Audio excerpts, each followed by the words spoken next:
evisceración, ¿verdad? Muy bien. Ahora inicié la grabación. Buen día a todos. Espero que estén todo bien. 44 alumnos estamos aquí. Las personas que no pueden estar, pueden ver después la grabación. Los slides voy a postar también. Todos los slides y los vídeos están postados. Solamente un vídeo lo que no pude postar, que es de listesia coleociana, tercera parte. Quedó como 5 horas grabado y no estoy consiguiendo cortar ainda. Tengo un programa, pero no estoy consiguiendo. Solo ese falta. La aula de hoy entonces va a ser, me avisan si están viendo por favor el slide donde dice hernia femoral. Sí, Bueno, gracias. Entonces, eh, nuestro capítulo que iniciamos es patologías de pared. ¿Está bien? Todo lo que puede ocurrir a la pared, lo más frecuente. Hablamos de hernias, evisceraciones y eventraciones. ¿Está bien? La eventración tiene un otro nombre que se puede llamar hernia incisional o postincisional, ¿verdad? Que ya, como dijimos al inicio, era la protrusión salida de un tejido a través de una cicatriz, ¿verdad? Generalmente una cicatriz operatoria. Pero también se puede ver si hay una facada, por ejemplo, una herida por arma blanca que no se repara bien, también, o sea, una zona debilitada de la pared adquirida, ¿verdad? Por una, en este caso puede ser post quirúrgico, ¿verdad? Entonces, y las hernias dijimos que eran protrusión o salida de un tejido a través de un anillo de una zona débil anatómicamente formado, ya está ahí. No es que se formó con una facada o con una incisión, ya está ahí esa zona. Lo más frecuente era en la línea media, ¿verdad? En el ombligo, la región del conducto inguinal, y acá ya lo se llama anillo crural. ¿Está bien? Muy interesante esta hernia, ¿verdad? Bueno, entonces dimos ya hernias inguinales, que habían dos tipos, directa, indirecta y la mixta. No sé si recuerdan todavía. Y evisceración también dimos. Recordar que hay una completa, incompleta. O sea, primero era dehiscencia y evisceración era el otro tema, ¿verdad? La dehiscencia es la apertura de los planos laparotómicos que se cerraron previamente, ¿verdad? Y puede haber una apertura de los planos laparotómicos, ya sea completa o incompleta. A veces se abre la aponerosis y queda la piel, ¿verdad? Queda solo la piel.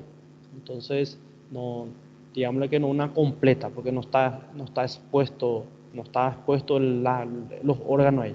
Entonces, la dehiscencia puede ser incompleta, y cuando es completa, ahí se acompaña de evisceración, cuando se abre todos los planos, la piel incluido, aponerosis, piel incluido, está todo abierto, y entonces ya está expuesto los órganos directamente en contacto con el exterior.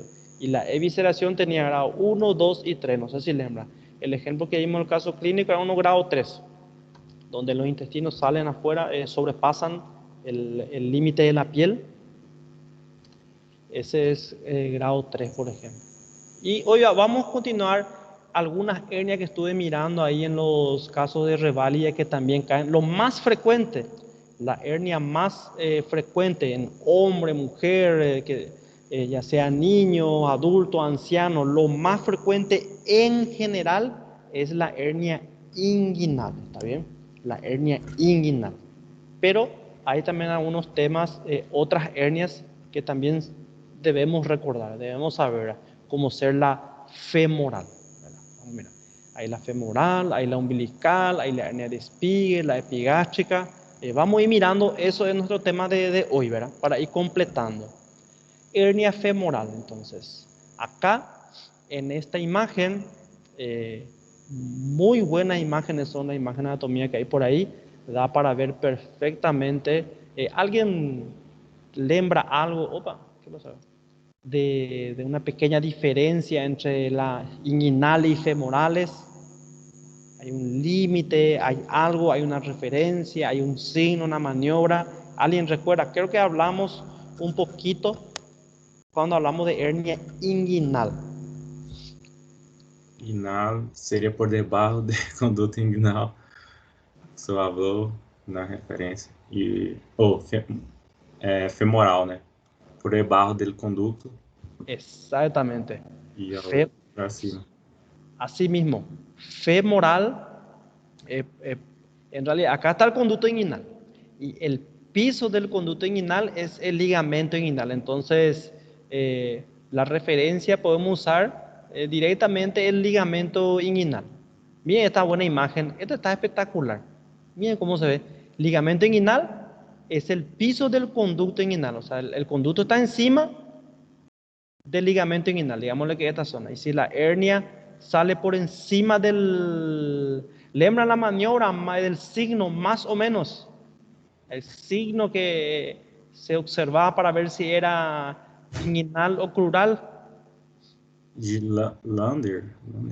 Ese Landívar, Andrews era para inguinal, para saber directa e indirecta. Amusat, lembra, uno puede colocar acá el borde cubital de la mano sobre el pliegue inguinal. Acá, acá se ve mejor, en esta zona. Se le pide al paciente que tosa, ¿verdad? Que haga un esfuerzo ahí. Y si la masa se exterioriza por debajo del ligamento inguinal, entonces es crural. Y si se exterioriza por encima, es inguinal. Qual Entonces, que é o nome, profe? ¿eh? Qual que é o nome do epônimo? Amusat, le voy a demostrar acá, quiero ver un poco, acá está. Este, signo de Amusat. Este es para diferenciar hernia inguinal de la crural. Este es justamente, el ligamento está por dentro, ¿verdad? Pero la piel, este pliegue, nos ayuda a identificar el ligamento inguinal. En esta zona está. Entonces, se puede colocar el borde cubital ahí. Como uno habla de maniobra de Amusat. Se coloca el borde cubital y se le pide que tosa. Y si la masa sale por encima, es inguinal. Y si sale por abajo, es crural. Vamos a ir detallando eso. Eso es a modo de introducción, ¿verdad? Bueno, entonces, hernia femoral, como definición tenemos, es una protrusión del saco peritoneal por debajo del ligamento inguinal. Eso es lo más característico que tenemos que recordar. Por debajo, acá vemos otra imagen, miren, ligamento inguinal y por abajo, ¿ven? Entre el ligamento lacunar, que vamos a mirar después detalladamente, o de Gimberna también se llama, y la vena femoral. No sé si recuerdan más o menos de anatomía. Por debajo del ligamento inguinal tenemos dos zonas, ¿verdad? Una zona que se llama laguna vascular medialmente y laguna muscular lateralmente. Por la laguna muscular pasa el músculo iliosoas y el nervio femoral, por ejemplo. Y más para encima, un nervio cutáneo femoral lateral. Van a ir por acá para la región lateral. ¿Saben? Y por la laguna vascular tenemos los vasos femorales. Justamente los ilíacos externos, cuando pasan por debajo del ligamento inguinal, se transforma, cambia de nombre, se llama vaso femoral. Entonces, la vena está medialmente y la arteria después. Y el nervio está en la laguna muscular. Entonces, vena, arteria, nervio. VAM, decíamos antes la mnemotecnia, VAM, hacia el lateral, ¿verdad? Vena, arteria, nervio. Entonces, específicamente es entre la vena y un ligamento que está aquí completando un ángulo formado por el ligamento inguinal, el ligamento de Cooper acá, se llama ligamento de Gimberna. Vamos a detallar, no se preocupen, anatomía es difícil de lembrar a veces. Si hace tiempo no estamos viendo, es difícil de lembrar, pero a modo de introducción nomás sería entre la vena aquí y el ligamento de Gimberna. En esa zona se exterioriza, ¿verdad? También puede salir acá prevascular por delante, ¿verdad?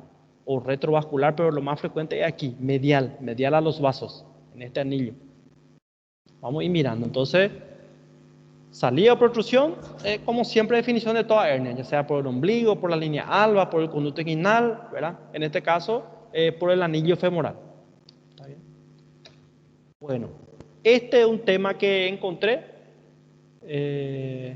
También aprovechando, agradeciendo a Lucas, me pasó las cuestiones, algunas cuestiones para Revalia, ¿verdad? Estuve analizando y encontré uno de estos, ¿verdad? Cuadrilátero de Frouchat. Esto se habla mismo en anatomía. Si ven el libro de Michans, en la primera parte siempre habla de anatomía y está también este cuadrilátero. En la Revalia también cae en la prueba, entonces tenemos que recordar. Miren, es realmente una zona inguinal, ¿está bien? Se refiere a un cuadrilátero de la zona inguinal. ¿Cuáles son sus límites? Miren, una línea horizontal que pasa por ambas espinas ilíacas anterosuperiores. ¿Recuerdan el hueso coxal? Vamos a relembrar, el hueso coxal tenía 3 porciones: ilion, paracima y lateral, pubis, abajo y adelante, y atrás isquion.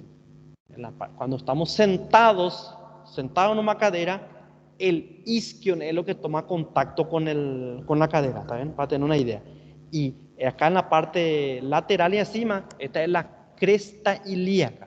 Seguro que recuerdan mismo, ¿verdad? La cresta ilíaca. Y la cresta ilíaca tiene 4 espinas: antero superior, antero inferior y después atrás, postero superior, postero inferior. ¿Está bien?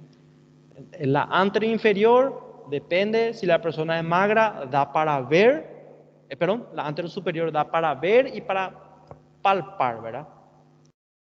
¿Está bien? Como esta imagen acá, por eso sería esta zona. A ver, me había una imagen acá. Más o menos, ¿verdad? Más o menos. Algunos sí, depende, si es más malo, se da para ver bien. Entonces, en la espina ilíaca posterior superior, a veces da para encontrar, pues tiene una pequeña fosa, ¿ven? En la parte posterior de la pelvis. A veces se ve dos pequeñas foveas, dos pequeñas fosas, no sé cómo se dicen pronto, esas fositas atrás. Fosita de Venus se llama. ¿Eh? ¿Cómo? Vamos a ver si encontramos aquí.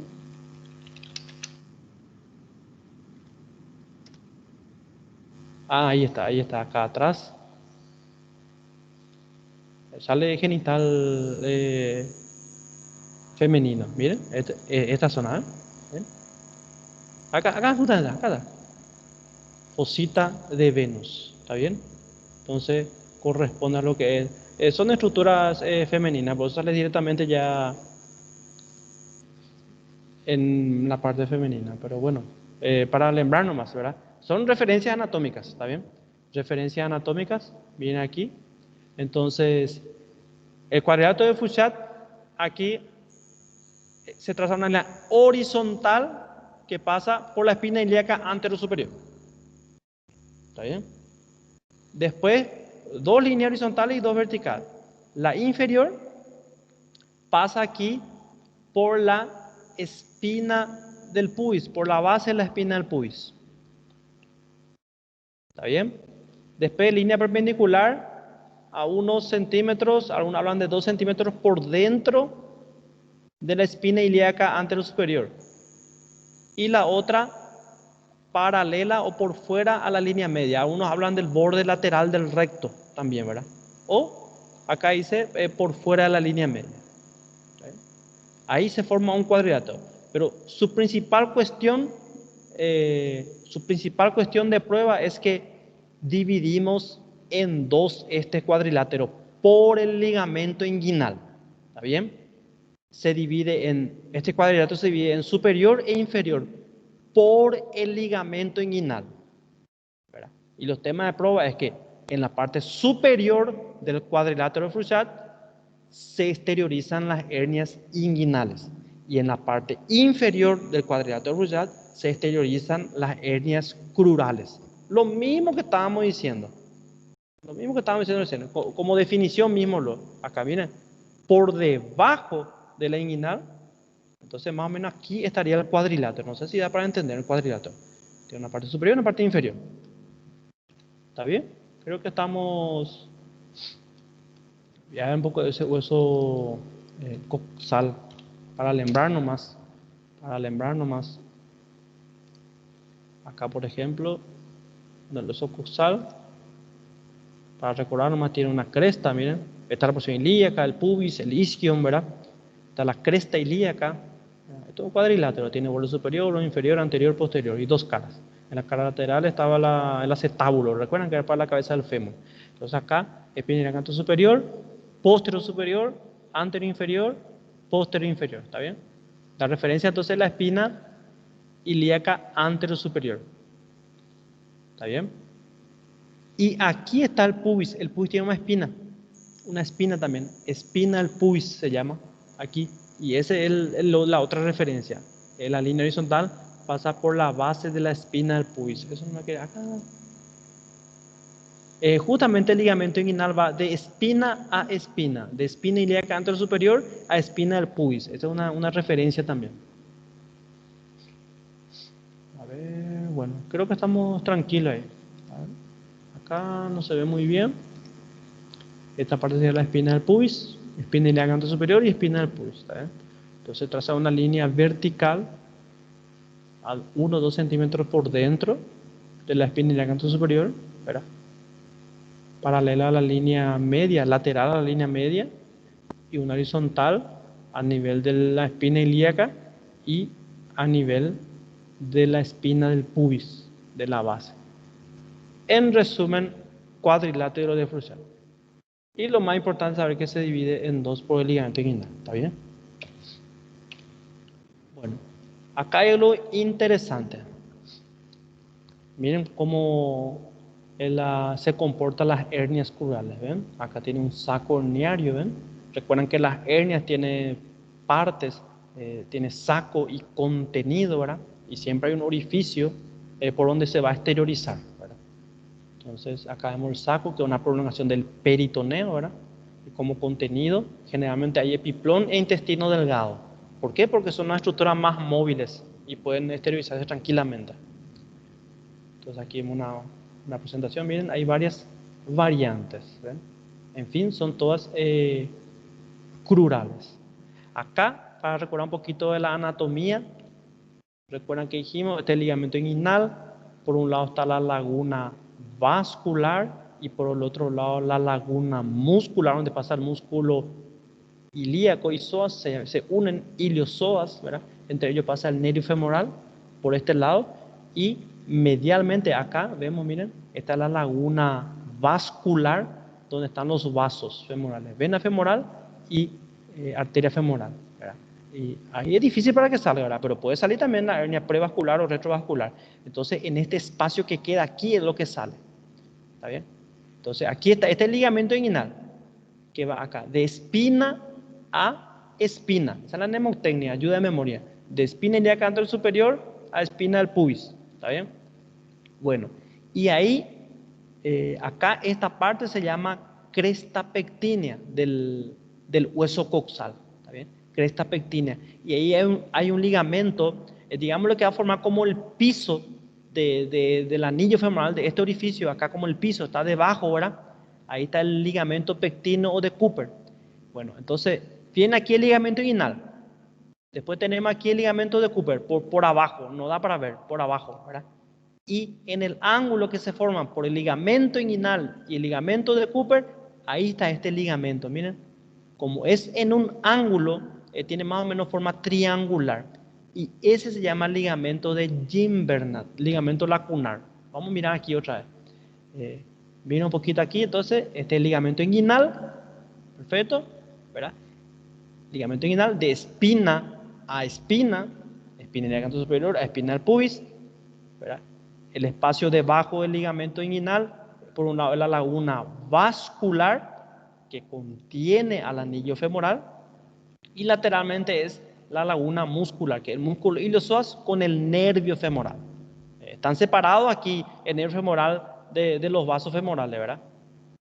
Pero cuando pasan por debajo del ligamento inguinal, ellos se encuentran, ¿recuerdan el triángulo de Scarpa? No sé si recuerdan. En esa zona se forma lo que se llama conducto femoral. Entonces acá es anillo femoral y luego es conducto femoral. ¿Está bien? Limitado por el músculo pectíneo y el músculo iliosoas. Conducto femoral. Entonces la hernia sale por el orificio femoral y se prolonga hacia el conducto femoral. ¿Está bien?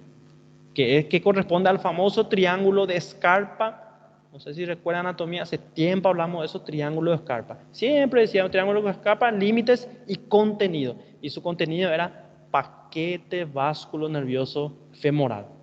Hace tiempo. Y la disposición también preguntamos. VAM, vena, arteria y nervio, de medial a lateral. Bueno, en fin, medial, o sea que entre la vena y este ligamento, acá se ve mejor lo que le estaba diciendo, este ligamento inguinal y este ligamento de Cooper. Entonces, aquí está el anillo femoral, límite, ligamento inguinal, ligamento pectino o de Cooper, y aquí este espacio que está entre el inguinal y el Cooper, ¿ven? Este es un ligamento también, se llama ligamento lacunar o de Gimberna. Traté de buscar muchas imágenes para poder mostrarle, porque la anatomía en esa zona es un poquito compleja, pero esta es una de las mejores imágenes que pude encontrar, porque fíjense que ahí se ve el Cooper y se ve el inguinal, ¿verdad? Y acá está el Gimberna. En esta imagen, por ejemplo, solo vemos el inguinal. No vemos el Cooper ni el Gimberna, ¿ven? Y en esta imagen solo vemos el inguinal, pero sí se ve el ligamento de Cooper, ¿ven? Perdón, el de Gimberna, ¿ven? Acá. Pero no vemos el Cooper. Acá sí, acá vemos, es también el ligamento inguinal, ¿verdad? Y acá sería el de Cooper, y acá esta parte sería el de Gimberna. No sé si da para entender. ¿Saben por qué estamos insistiendo en anatomía? No es una anatomía, porque después vamos a ver que la cirugía, acá pues está el anillo, ¿verdad? Entonces el anillo tenemos que cerrar, ¿verdad? Tenemos que cerrar para solucionar la hernia. Este saco se puede reintroducir o se puede abrir, mirar su contenido, mandar su contenido para la cavidad y se puede hacer una ligadura y sección del saco. Ahí se soluciona el saco y su contenido, pero el anillo, la abertura, el problema herniógeno sigue ahí. Entonces tenemos que fechar ese, ¿verdad?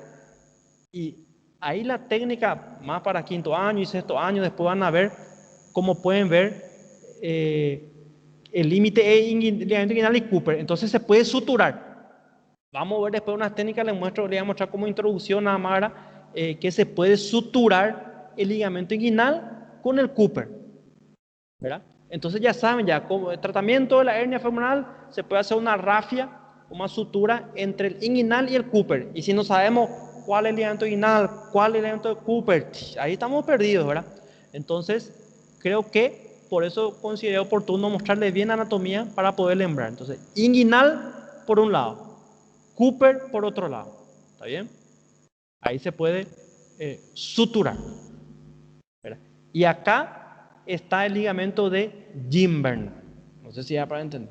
Entonces, vamos a ver también que de repente se puede poner una estructura, una tela, una malla, una prótesis ahí dentro del anillo y se sutura por el ligamento inguinal, por el Cooper y por el Gimberna. Vamos a ver. Entonces, es que se escucha mucho esos nombres en tratamiento y cosas así. Entonces, por eso le estoy detallando.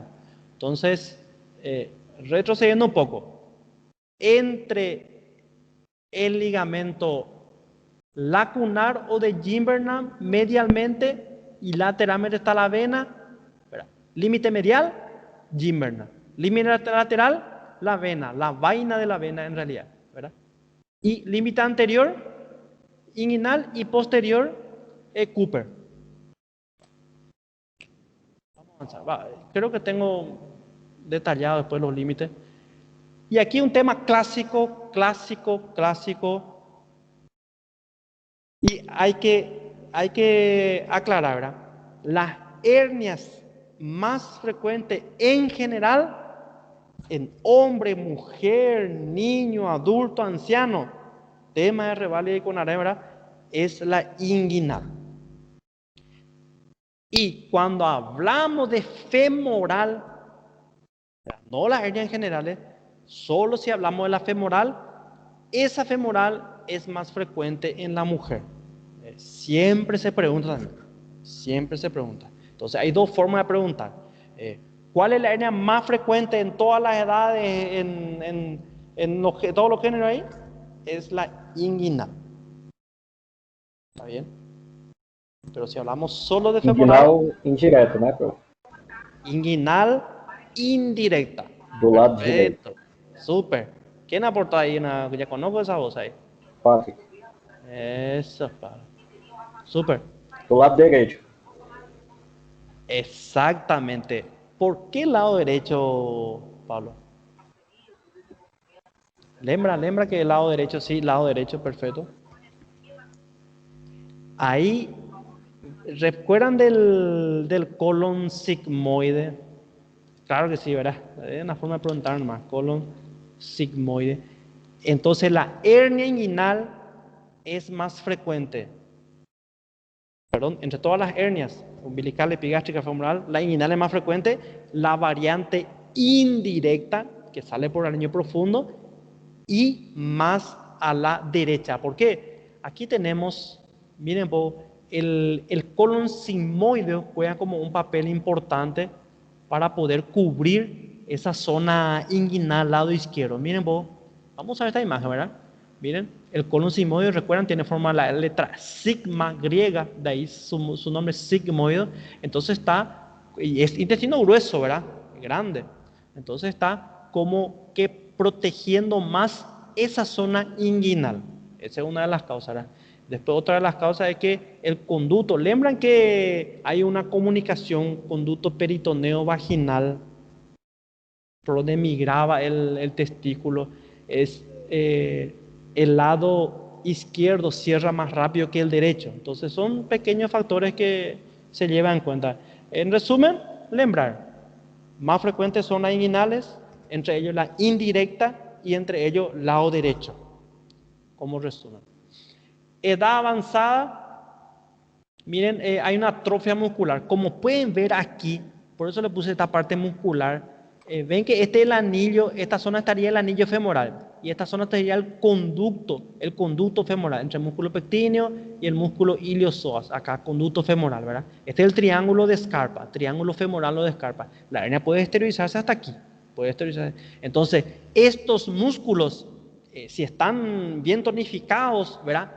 Protegen, pueden estar hipertrofiados, depende, ¿verdad? Digamos que tiene hay una buena masa muscular de adulto, de joven y adulto, ¿verdad? Y con la edad se viene la atrofia muscular. Entonces todo esto se va atrofiando y al atrofiarse el orificio queda menos protegido, vamos a decirle. Es como un factor protector la masa muscular en esa zona. No sé si da para entender. En mujeres, miren, tercera casa mujeres, o sea que no, es que en mujeres es más, entre todas las hernias, la femoral, no, es que es la más frecuente, es la inguinal. En hombres, es lo que se reparó ante una hernia, ¿verdad? Ella tuvo hernia inguinal, se solucionó, entonces a veces el factor predisponente siempre está presente y ya aparece una hernia femoral. No sé si ya para entender. Vamos a suponer que un paciente es, no sé, tiene una EPOC o una tos crónica, o es prostático, o es estreñido, o trabaja haciendo mucha fuerza, cosas así. Entonces, es un factor predisponente para la hernia. Presenta una hernia inguinal, lo más frecuente, ¿verdad? Después se repara esa hernia, está reforzado, pero sigue el factor predisponente. Entonces, como los órganos tratan de descomprimir ese aumento de presión intraabdominal de alguna forma, entonces ahí aparece la hernia. En casos especiales aparece la crural o femoral en el hombre, ¿verdad? Factor predisponente, entonces, elevación en la presión intraabdominal. Recuerdan que ya hablamos en hernia inguinal, casi los factores predisponentes casi son todos parecidos, ¿verdad? Recuerdan que hablamos ya en hernia inguinal. El tamaño y la forma del anillo. Si es muy grande el anillo femoral, ahí evidentemente predispone más. Entonces acá le coloqué el límite. Traté de buscar imágenes para poder ver mejor, ¿verdad? Porque a veces las imágenes nos muestran bien el anillo, la zona inguinal. Pero este creo que está muy bueno. Ya dijimos aquí, el límite, estamos hablando del anillo femoral. ¿Está bien? Que es por donde va a salir la hernia. ¿Está bien?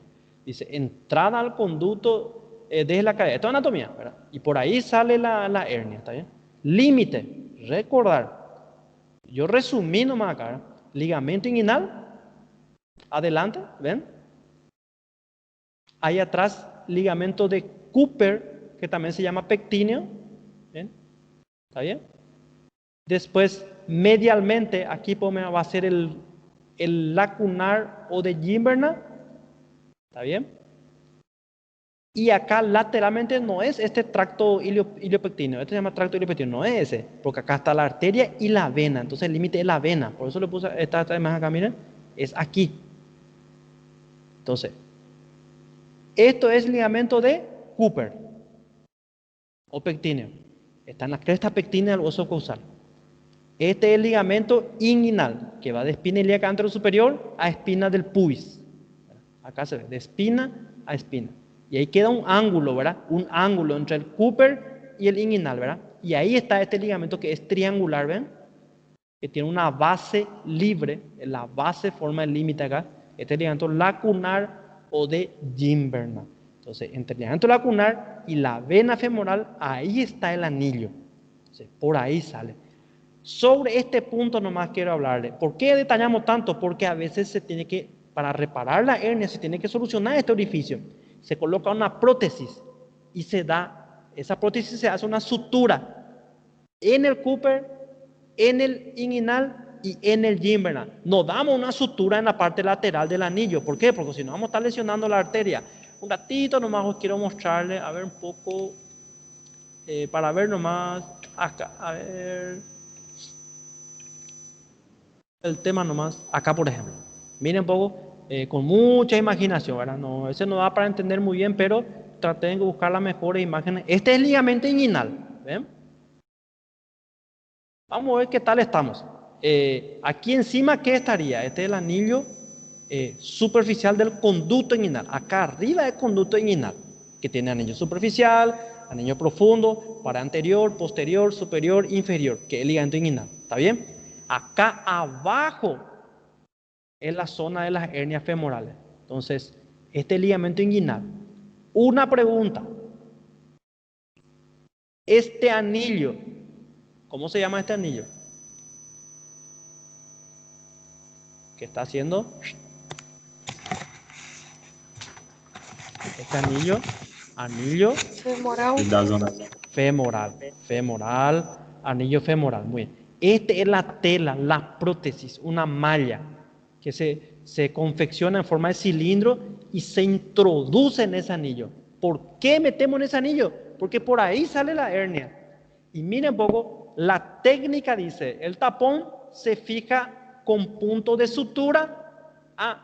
La arcada crural es el otro nombre del ligamento inguinal. Tiene varios nombres. Entonces, arcada crural, miren, hay fascia del músculo pectíneo y ahí está el ligamento pectíneo, ¿verdad?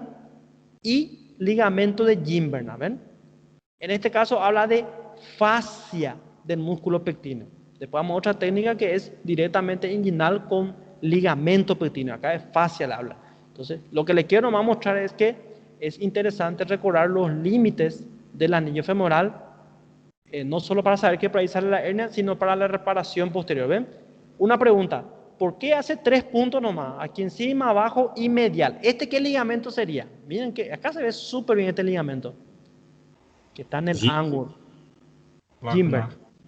Excelente. ¿Y por qué no está haciendo punto en la parte lateral? Porque hacen 3 nomás, 1, 2, 3. ¿Y acá? É a vaina da vena femoral. Excelente. Aquí está la vaina de la vena femoral. ¿Y quién quiere dar un punto en esta zona? Imagínense. Es una zona de peligro. Ahí tengo que estar lejos de esa zona, porque ahí están los vasos femorales. Pero increíblemente hay técnicas que incluyen un punto en la vaina de la vena femoral. Muy interesante realmente. Muy valiente esa técnica. Hay que ser muy preciso para dar un punto en la vaina y no lesionar la vena, ¿verdad?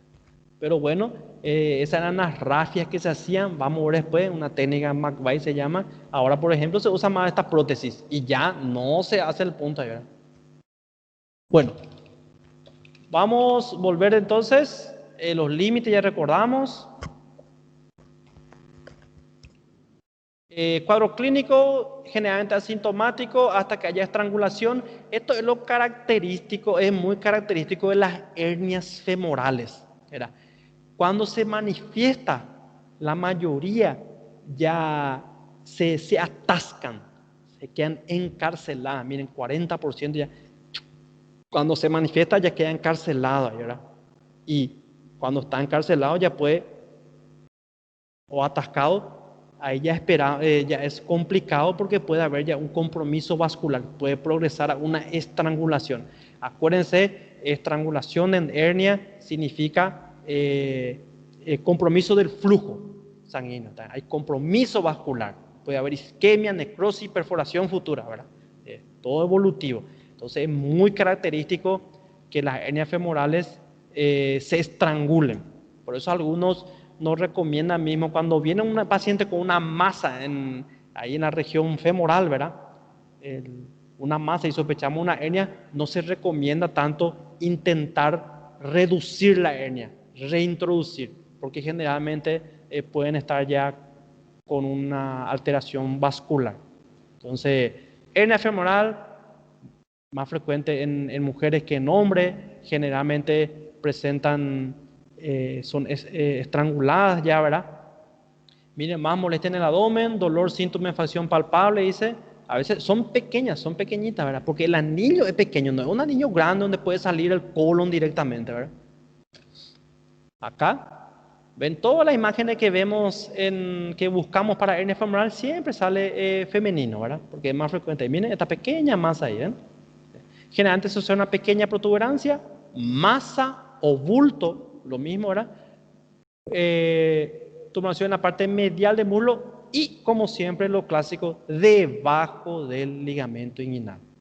Como puede imaginarse, si vemos algo ahí, se puede pensar en muchas cosas también. Hay varios diagnósticos diferenciales, ¿verdad?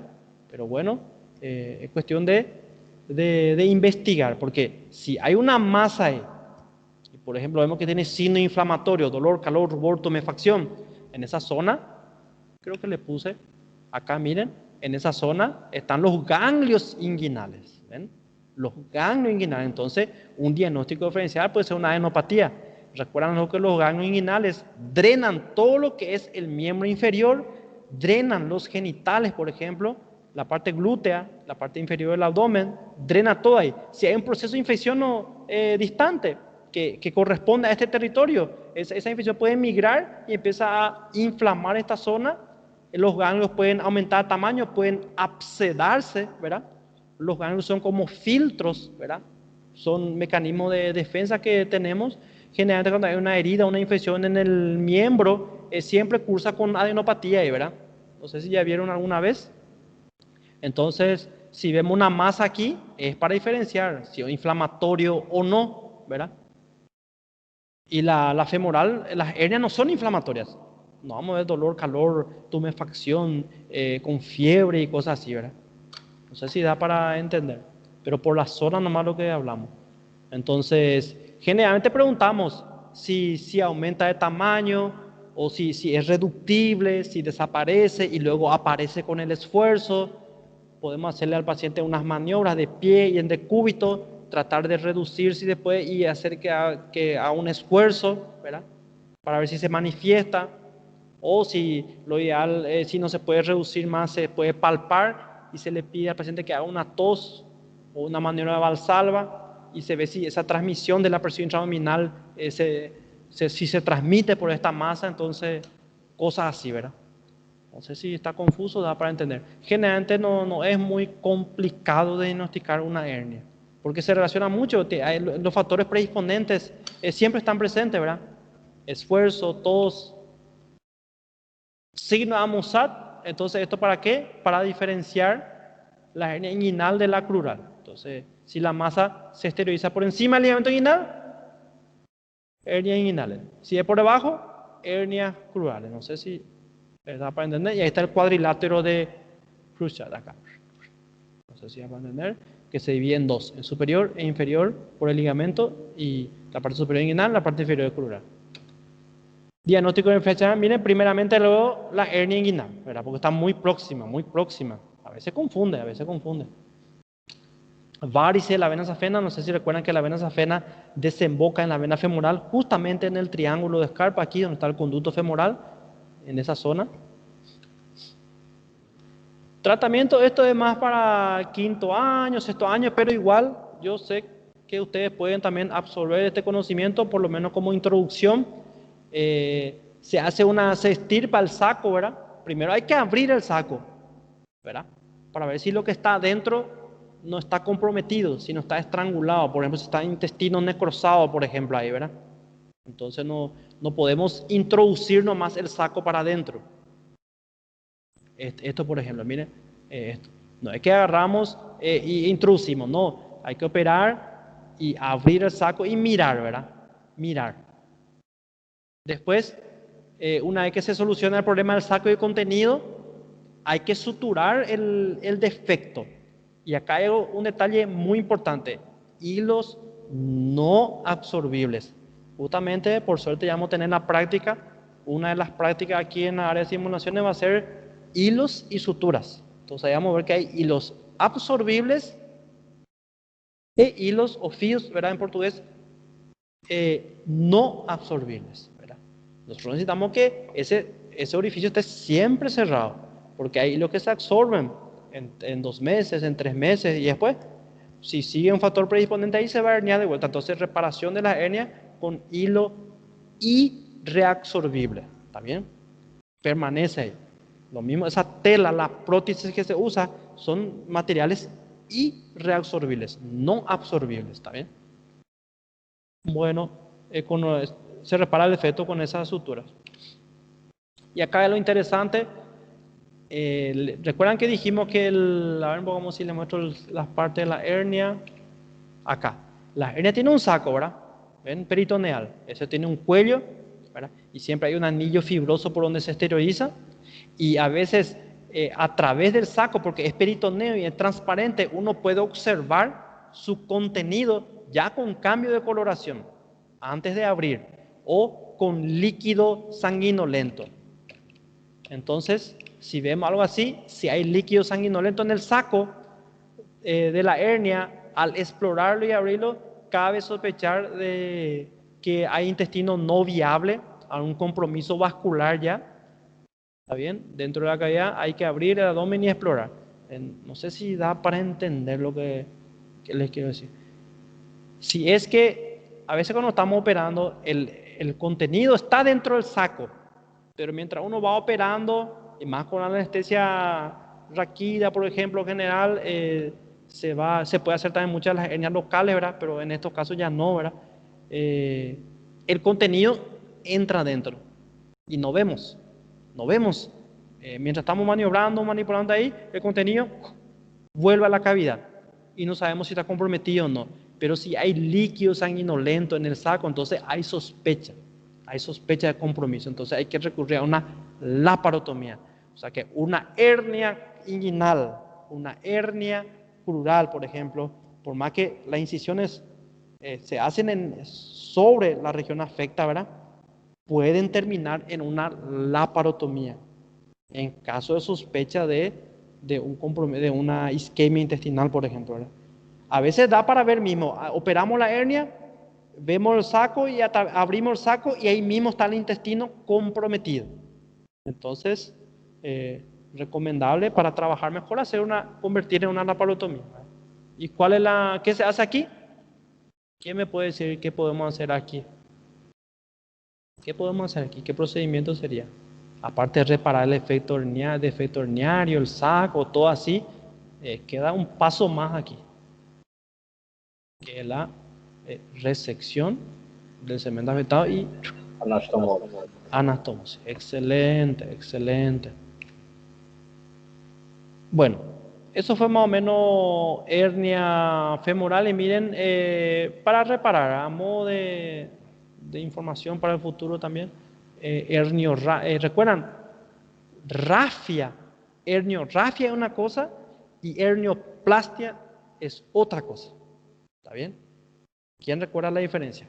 Rafia y plastia. ¿Quién recuerda?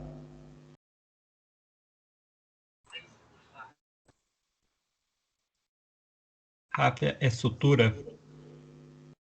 Sí, y plastia, ¿qué usamos en la plastia? Seria a tela com reparação? Muy bien, excelente, excelente. Cuando suturamos solamente los tejidos vecinos, ¿verdad? Para reparar, ahí se habla de una herniorrafia. Y cuando usamos una prótesis, ahí se habla, excelente, la tela se llama hernioplastia. Acuérdense, siempre se le da preguntas. Entonces, miren aquí, técnica de McVeigh. Este es espectacular y es el que yo uso generalmente. Últimamente no opero más mucha hernia femoral, pero este es magnífico, espectacular. Se sutura el tendón conjunto, lembra el tendón conjunto, que era el complejo oblicuo mayor y transverso, ¿verdad? Que formaba el techo del conducto inguinal. Entonces esto es interesante porque si la hernia es femoral, ¿verdad? La hernia es debajo del ligamento inguinal, pero aquí estamos entrando en el conducto inguinal, ¿ven? Por vía inguinal se opera. Entonces, recuerdan que las hernias inguinales su zona débil está en la pared posterior, ¿verdad? Medial a los vasos, este es el triángulo de Hesselbach, y también esa es la hernia directa. Y la hernia indirecta puede salir acá por el lateral a los vasos epigástricos inferiores, por el anillo profundo, ¿verdad? ¿Recuerdan? Esa es hernia directa e indirecta. Y la hernia femoral sale por abajo del ligamento, ¿verdad? Por abajo del ligamento. Entonces, en esta técnica podemos solucionar o reparar ya o reforzar a la vez la pared posterior, el triángulo de Hesselbach, el anillo profundo podemos disminuir y el anillo femoral. Digámosle que podemos ya tratar de reparar 3 defectos herniógenos. Al descender el tendón conjunto al ligamento de Cooper. No sé si va para entender. Ligamento de Cooper ya le mostré más o menos, ¿verdad? A ver, acá está el ligamento de Cooper. Este es el ligamento de Cooper. Y miren lo que le está diciendo. Este es el ligamento inguinal. Pero el tendón conjunto está acá arriba. Acá arriba está el tendón conjunto. Entonces, al descender como una cortina, al descender desde aquí arriba hasta aquí, entonces ya protegemos la pared posterior, el triángulo de Hesselbach, disminuimos el tamaño del anillo profundo, que es para la directa, ¿verdad? Hernia directa, inguinal directa, el triángulo de Hesselbach indirecta es anillo profundo, directa es triángulo de Hesselbach. Entonces, al descender el tendón conjunto, que es la pared superior del conducto inguinal, cubrimos esos 2 defectos herniógenos, ¿verdad?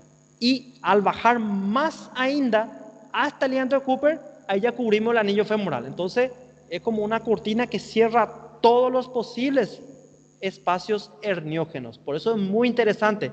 Pero hay un pequeño detalle, está muy alto, y si descendemos como una cortina hasta el ligamento de Cooper, hay mucha tensión, y justamente un principio para una buena reparación de hernia es sin tensión, evitar la tensión, porque predispone a una recidiva.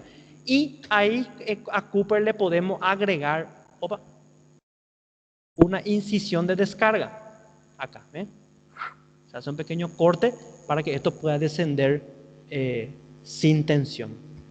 Después vamos a ir viendo más, ¿verdad? Bassini, este sí que miren, consiste en cerrar el anillo, todo es cerrar el anillo crural, ¿verdad? Suturando la arcada crural. ¿Cuál es el otro nombre de la arcada crural? Ligamento inguinal, miren, al Cooper. O la fascia del pectíneo, porque acá está el músculo pectíneo. Este pues es el ligamento pectíneo y este es el músculo pectíneo. Entonces, la fascia del músculo pectíneo justamente ayuda a formar el ligamento pectíneo. Una cosa es el ligamento pectíneo de Cooper y otra cosa es fascia pectínea y otra cosa es músculo pectíneo. Están todos ahí, ¿verdad? Entonces, si sabemos bien la anatomía, ya podemos lembrar que suturando el inguinal con el Cooper, solucionamos, porque ahí está el anillo. Ven que aquí no le da punto a la vaina de la vena ni al gimberna, ¿verdad? McVeigh sí describe punto en la vaina de la vena, también, en la vaina, ¿verdad? Una vez recuerdo que hice eso y es bien complicadito. Por eso si descendemos aquí en esta zona ya, igual cumple su objetivo, ¿verdad? Herniorrafia, técnica de Littlet. Miren acá es lo mismo. Miren, ligamento inguinal, ligamento de Cooper, y ahí está el saco herniario. Esto al operar se puede explorar el saco, a ver su contenido, si está todo viable, se reintroduce para adentro, ¿verdad? Se puede hacer una resección, se puede seccionar este saco y hacer una ligadura, o algunos reintroducen directamente completo y después queda el defecto. Y ahí se puede hacer una sutura circular, miren, circular. Y vamos a ver que miren los puntos. Dice, la sutura consiste en punto circular, miren, hilo no reabsorbible, que va a mirar el Gimbernath, sutura el Gimbernath, la fascia pectínea, que está con el ligamento pectíneo de Cooper. Miren, y miren lo que el borde externo que corresponde a la vaina vascular. Miren lo que es este punto. Y ahí está la vena. A milímetros se pasa por ahí. Y se vuelve al mismo punto. Aí se cierra. Profe, uma dúvida.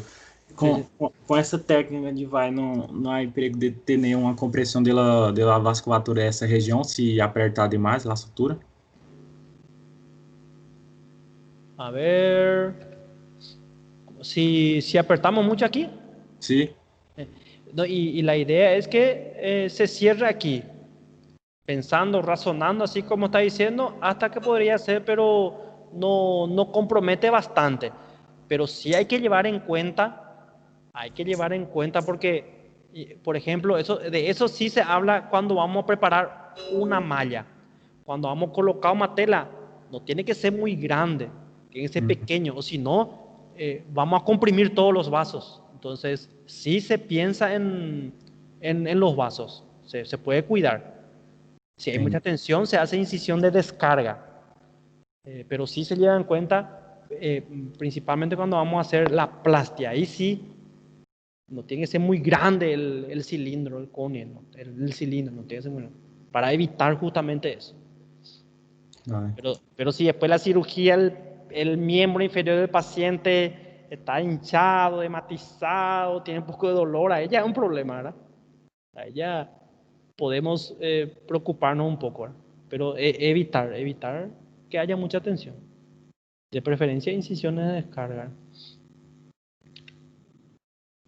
Ya hablamos de la técnica de Lichtenstein también, miren, Irving Lichtenstein, miren acá, se usa un cilindro, esto es una plastia, esto es Raffia, bueno acá era Raffia Magway, Raffia Pacini, Raffia Littlet, y acá ya es plastia, ¿está bien?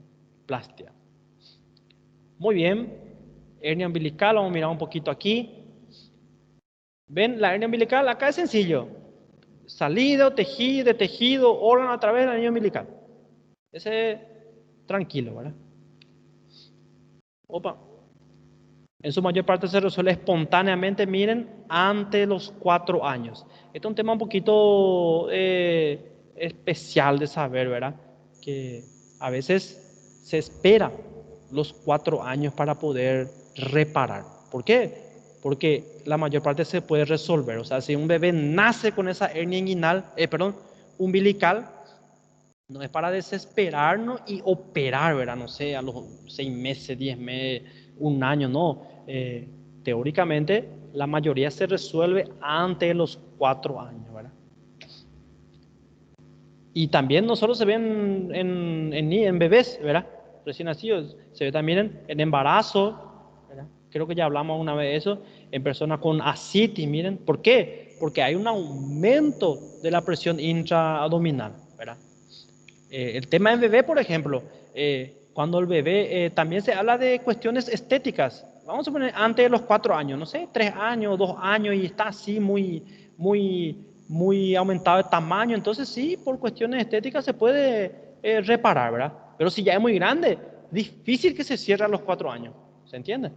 Entonces son pequeños detalles, es difícil que se cierre. O si no, puede atascarse también, ¿por qué no? Puede atascarse queda tenso, duro, doloroso. Entonces ahí no hay vuelta a quedar. No vamos a decir, no, vamos a esperar si a los 4 años se resuelve. No, entonces depende mucho del caso, depende mucho. Cuadro clínico dice, en adulto no tiende a la reducción espontánea, dice, a veces cuando se manifiesta puede atascarse, aumenta de manera constante, eso es como todas las hernias, con el tiempo va aumentando, ¿verdad? El saco herniario puede tener loculaciones, así varias lobulaciones, ¿verdad? Suele contener epiplón, intestino delgado, intestino grueso. Voy pasando así porque es lo mismo que las otras hernias, ¿verdad? Con frecuencia requieren reparación de urgencia, dice, porque el cuello suele ser muy estrecho. Esto es lo que es un detalle importante. El anillo, ¿verdad? Voy a mostrarle un poco otra vez la imagen.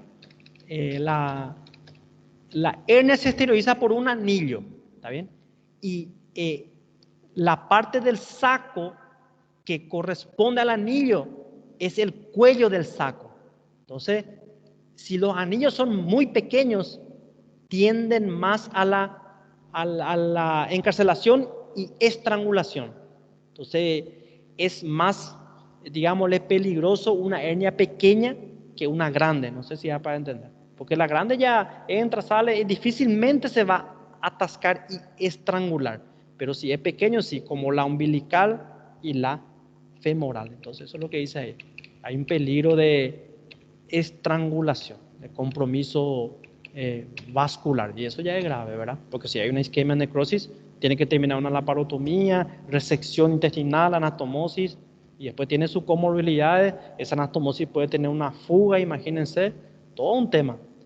Dolor al toser, al pujar, se relaciona con el aumento de la presión intraabdominal. Entonces no es difícil de diagnosticar porque le preguntamos, ¿en qué momento te duele? No dice que cuando está durmiendo, reposando le duele, no, cuando hace esfuerzo, cuando tose.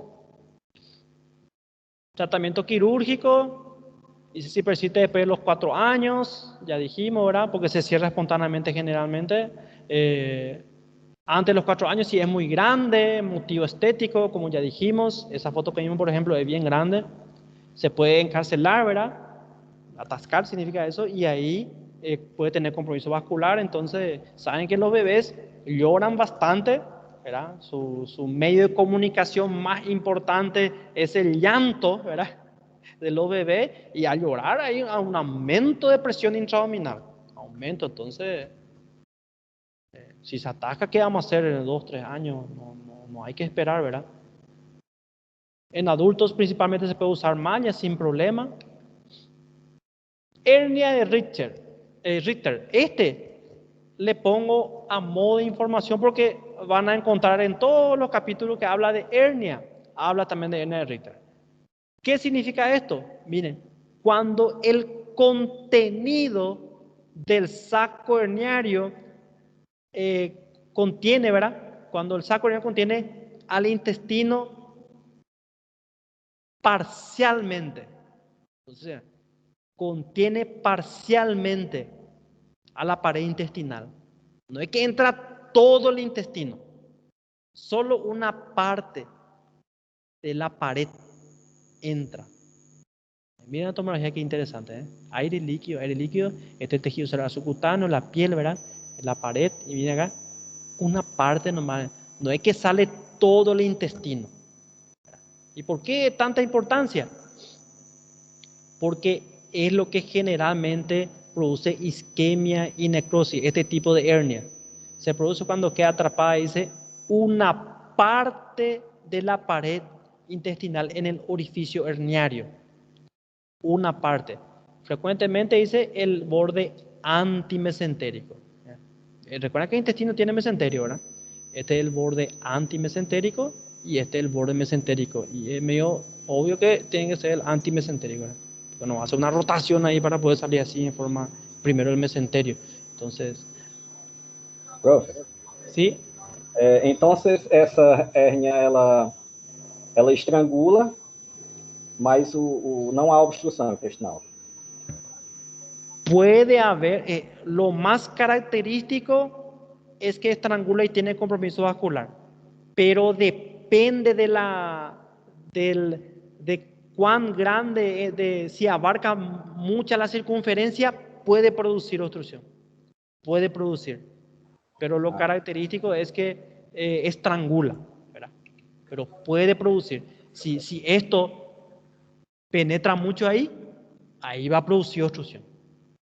Puede llegar a producir. Pero su principal característica, las hernias más estrangulantes de compromiso vascular es la de Ritter. Así se le conoce, ¿verdad? Pero miren acá, justamente tu pregunta es, ¿puede causar obstrucción? Si está afectado más de 2/3 de la circunferencia, si se introduce mucho, ahí sí puede causar. No sé si da para entender. Miren. Sí, perfecto. Los síntomas y la evolución clínica varían según el grado de obstrucción, ¿verdad? Puede producirse estrangulación en forma de masa dolorosa, puede haber distensión, náusea y vómito. Entonces, dolor, náusea, vómito. Una pregunta. Para que ocurra esto, generalmente el anillo tiene que ser pequeño o grande. A ver qué opinan. ¿Pequeño o grande? Pequeño. Excelente, pequeño. ¿Y dónde encontramos los anillos más pequeños? Umbilical y crural. Entonces ahí lo que más se presenta. Súper, vamos a avanzar. 15% de todas las hernias encarceladas. Acá justamente dice, miren, 80, es lo que le estaba dando, es lo que estábamos razonando, ¿verdad? 80-90% son femorales. ¿Por qué? Porque ahí el anillo es pequeño y fibroso, rígido, ¿verdad? Entonces, como que va a entrar parcialmente nomás. Si es grande, va a entrar todo el intestino, ¿verdad? Entonces, miren qué interesante. Casi la mayoría entonces es femoral. Por eso que las hernias femorales, una vez manifestadas, son ya delicadas. Generalmente no se recomienda más. Siempre pues, a veces se prueba si no tiene varias horas de evolución. Se reintroduce las hernias. Se trata de reducir. Ahí sale de una urgencia, pasa a ser a una cirugía diferida, programada. Si viene un paciente con una hernia atascada y generalmente 2 horas es nuestro límite, si en menos de 2 horas podemos intentar reducir con maniobras, se le pone al paciente en el cúbito dorsal, ¿verdad? Se puede inclusive levantar el miembro para que por la gravedad las asas vayan reintroduciéndose en la cavidad, ¿verdad? Se va palpando, haciendo maniobras, comprimiendo un poco y el contenido puede entrar de vuelta. Si entró de vuelta, ahí pasa a ser una cirugía programada. No sé si ya para entender. Y si ya no entró, queda atascado, ahí tiene que operar. Entonces, pero depende. A veces, si pasó ya 6 horas, 10 horas o 24 horas con ese atascamiento, ahí no vamos a reducir. ¿Por qué? Porque puede haber semejante compromiso vascular ya. No sé si ya para entender.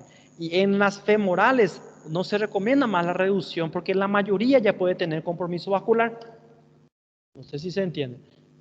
Intestino necrótico, ya saben, recesión y anastomosis. Otra hernia a modo de comentario, así de información más para que puedan llevar en cuenta, hernia de Litre. Y acá algo muy interesante. Es cuando el contenido tiene como contenido el divertículo de Meckel. Muy interesante, ¿verdad? El divertículo de Meckel, saben que es un vestigio, creo que hablamos alguna vez de la embriología en intestino medio, un vestigio de conducto ónfalo-mesentérico, no sé si recuerdan, diagnóstico diferencial de la apendicitis, ¿se recuerdan? La diverticulitis, justamente está a un 80 centímetros de la válvula ileocecal, se puede inflamar, perforar.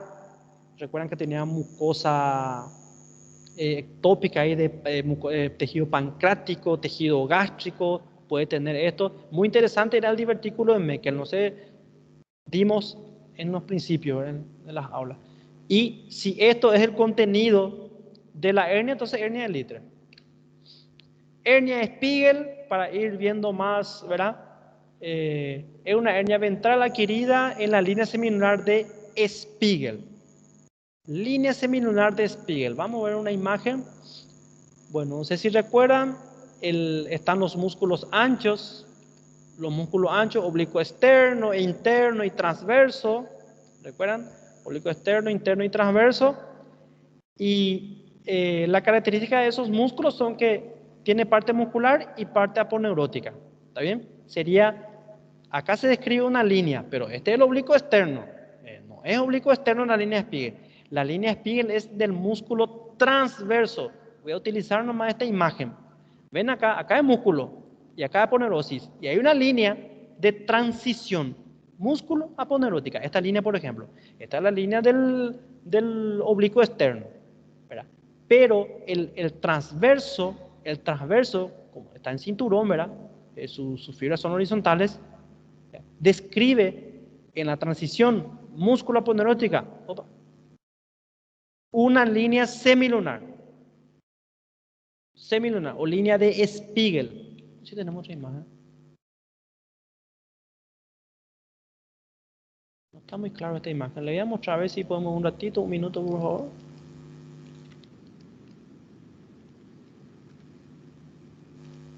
Un ratito. A ver. Acá está mejor. Miren, pues aquí, ven, acá sí se seccionó el músculo oblicuo externo, interno. No, perdón, este es el oblicuo interno. Acá se ve el transverso. Vamos a imaginar que este es el transverso porque es más o menos parecido. Miren, así se ve la línea semilunar. Miren, una línea cóncava, ¿verdad? Tiene de concavidad medial. ¿Ven? Por eso semilunar, como una media luna. ¿Ven? Media luna. Transición de la parte muscular con la aponeurosis. La transición músculo-aponeurótica del transverso, del músculo transverso del abdomen, es lo que va a formar la línea de Spiegel.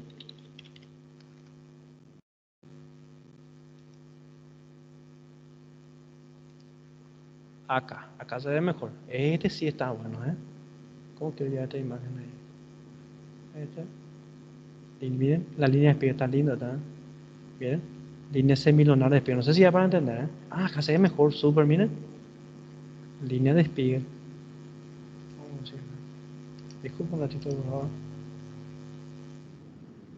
Un ratito.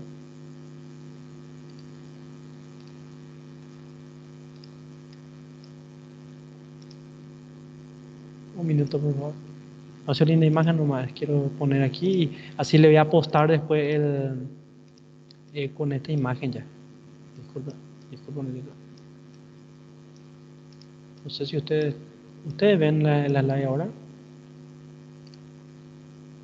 Sí. Ajá. Así le voy a postar para que tengan una buena imagen.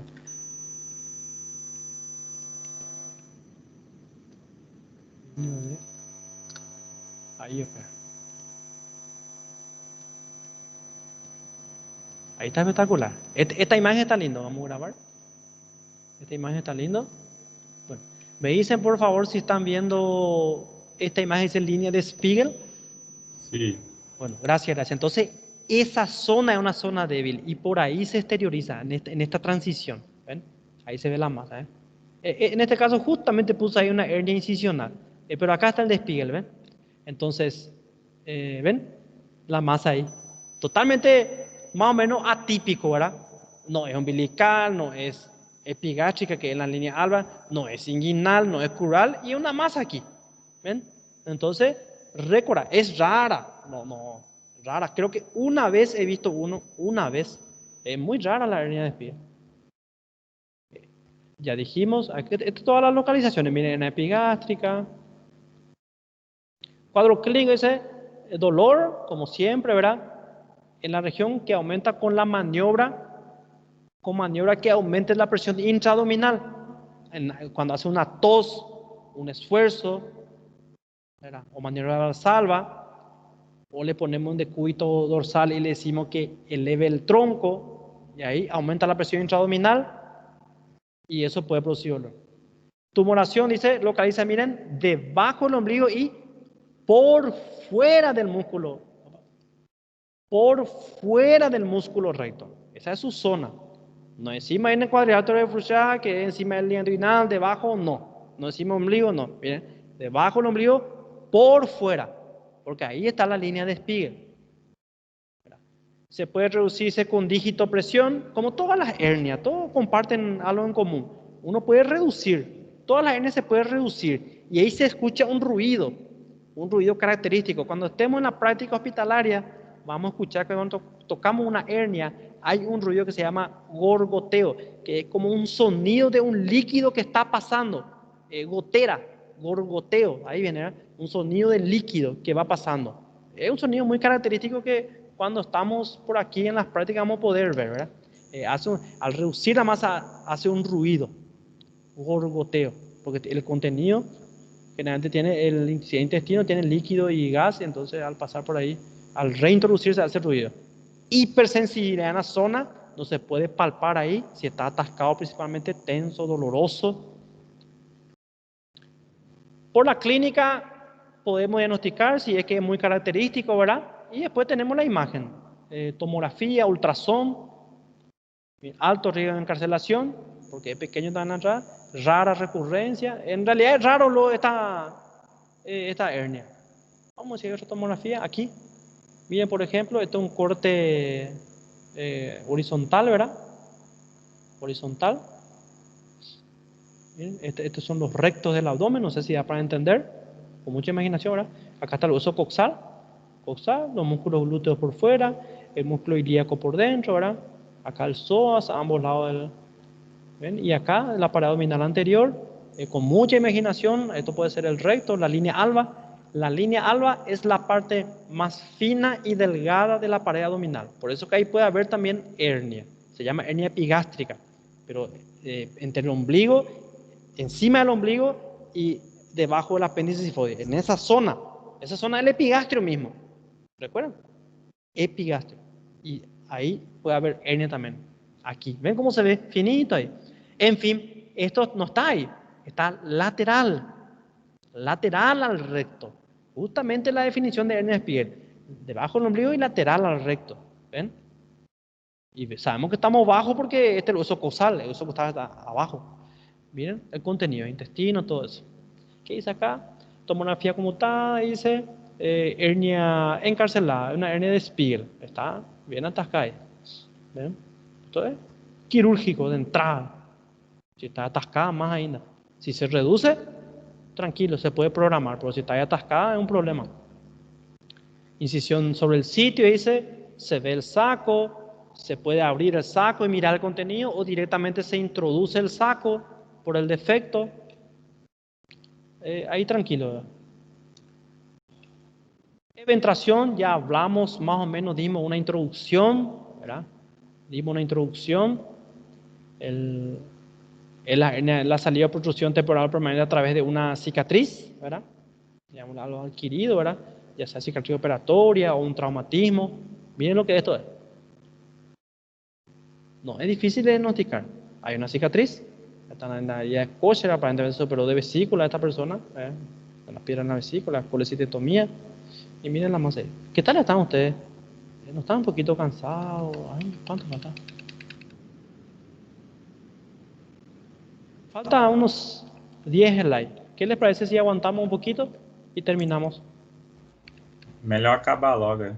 Bueno, 10 horas. Vamos a terminar. Entonces, eventración ya tienen una idea.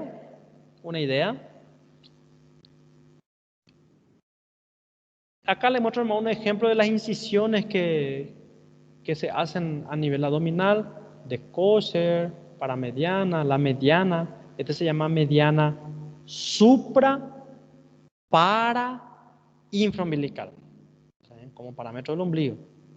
Puede ser una incisión supraumbilical nomás, o infraumbilical nomás, ¿verdad? O paraumbilical nomás, dependiendo de qué caso es, o supra para infraumbilical. Y la otra también se llama incisión sifopúbica, cuando es completo, la exposición completa. Para una laparotomía exploradora, por ejemplo, se opta por la incisión mediana, porque ahí uno puede tener mejor visualización. En un trauma, en la cirugía de trauma, por ejemplo, la incisión estándar, la indicada es la mediana, pues porque se puede extender hasta la apéndice sifoide y hasta la símice púbica. Puede llegar a ser sifopúbica.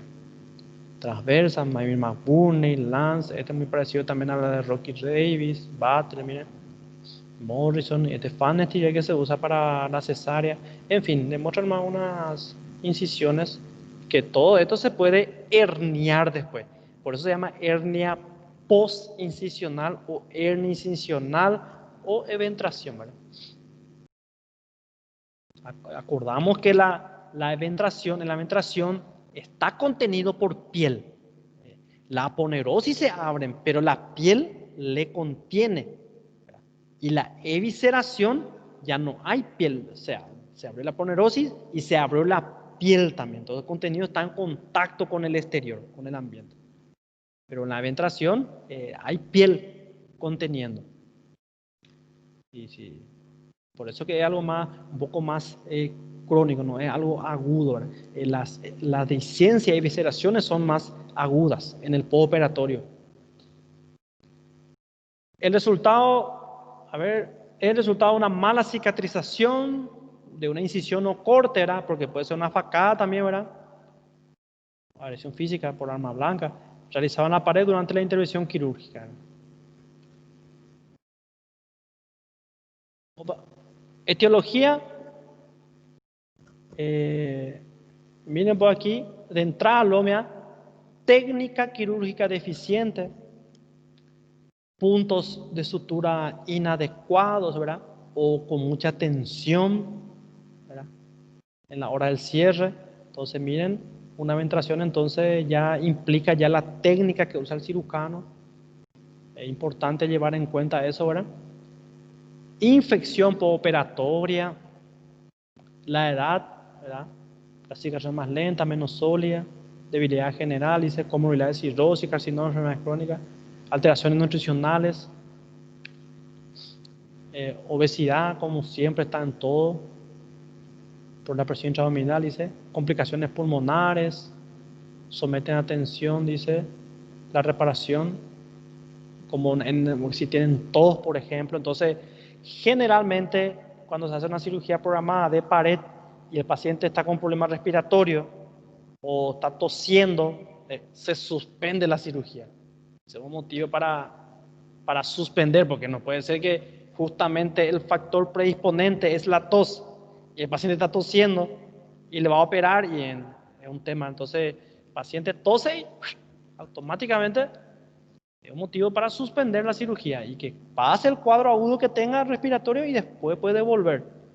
A veces se deja también drenos en la cavidad abdominal y puede ser un motivo de eventración también, ¿tá bien? Entonces, colocación de drenaje, pérdida de sangre por anemia, todo eso necesita buena vascularización, buena oxigenación de los tejidos para buena reparación, falta de cierre de la aponerosis. Miren, las cirugías por video son menos eventrógenas.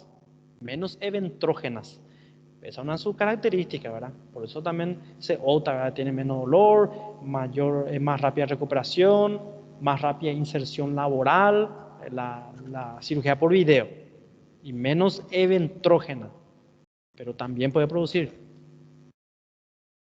cuando los trócares son más grandes, ¿está bien?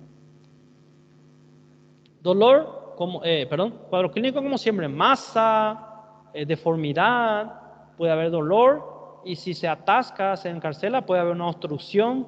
Entonces, no es muy difícil de diagnosticar, ¿está bien? No es muy difícil. Vemos una cicatriz, una masa, entonces no es muy difícil. También se puede recurrir en todas las hernias, se puede recurrir a ultrasonido, ¿verdad? Se puede recurrir a tomografía, ¿verdad? Si hay dudas. En obesos es lo que a veces hay dudas, porque el tejido adiposo puede velar la masa. Entonces, y recuerden mismo lo que los estudios para obesos, cuando hablamos en las primeras aulas, era de elección a tomografía, ¿verdad? Miren acá la pared abdominal, el hígado, miren. Esto, por ejemplo, ven, está en la línea media, ¿verdad? Más o menos en la línea media, ¿verdad? Está en la parte de arriba, porque está el hígado. ¿Está bien? Creo que estamos tranquilos hasta ahí. Tratamiento, la misma cosa. Se hace una incisión sobre la misma cicatriz operatoria. Se puede suturar, hacer una reparación. Suele requerir solamente reparación de aponerosis con aponerosis. ¿Verdad? Se abrió, porque la eventación es una abertura de los planos laparotómicos, ¿verdad? Entonces se puede, como se abrió la aponerosis, ya sea por el punto deficiente o el material de sutura también puede sufrir una rotura dependiendo de la calidad del hilo. Entonces simplemente se opera y se sutura de vuelta. O si no, en algunos casos se puede usar también malla, tela, ¿verdad? Hay una técnica de estopa que encontré ahí en las preguntas de reválida. Tienen que recordar. Es una plastia. Se hace una sutura. Se introduce el saco, ¿ven? Este es el saco urinario. Se introduce y se hace una sutura de la aponerosis y se coloca una tela, una malla, pero retromuscular. ¿Está bien? Retromuscular, detrás del recto.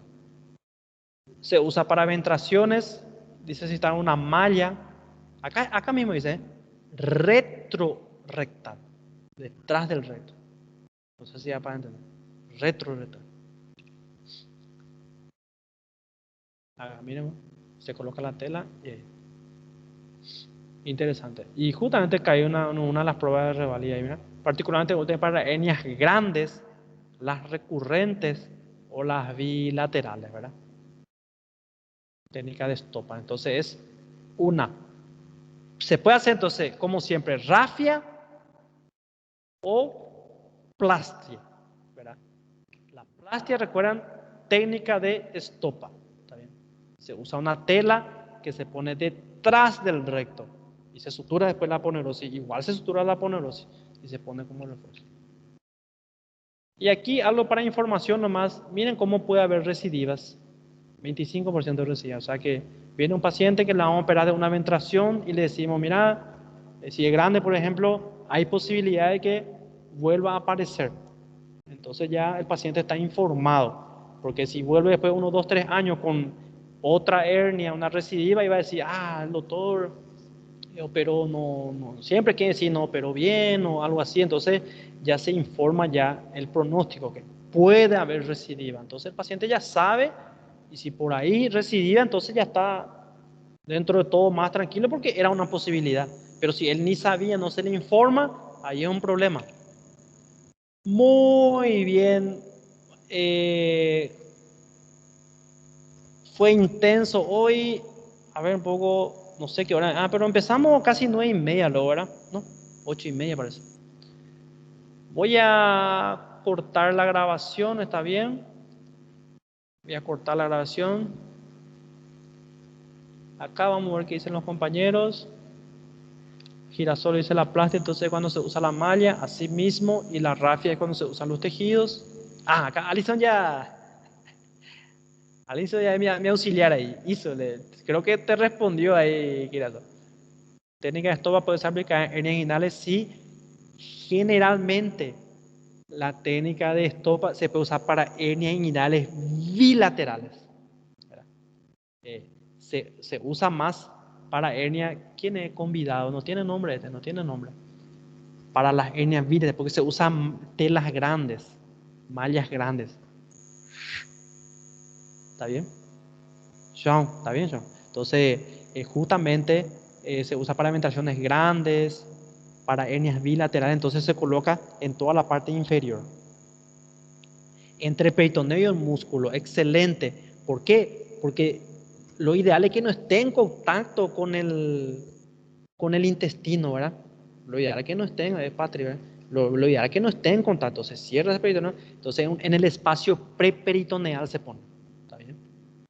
Para hernias grandes, para hernias bilaterales, se hace una incisión de Fan Steel, por ejemplo, y ahí se puede entrar en el espacio. Hay espacios retroinguinal de Bogros, está el espacio de Repsius, retropúbico, no sé si recuerdan, son espacios preperitoneales y ahí se coloca. No profundicé mucho en la técnica porque era más o menos información para no confundir, ¿verdad? Pero igual creo que da para entender, ¿verdad? Entonces, ahí se coloca. La idea es que no esté en contacto también con el intestino, porque si no puede haber lesiones, adherencia al intestino de la malla o lesiones y fistulizar. Entonces por eso se cierra todo el peritoneo y no está en contacto. Eso es lo ideal. Hoy en día hay mallas mejores que no producen esa adherencia y esa lesión intestinal. Tiene más costo nomás. Bueno, muy bien, voy a detener la grabación. Gracias por la atención a todos.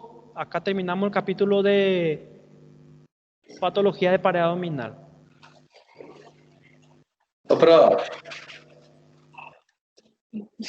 Prof, ¿Qué pasó? Hola. yo quería preguntar una cosa a respecto de las prácticas.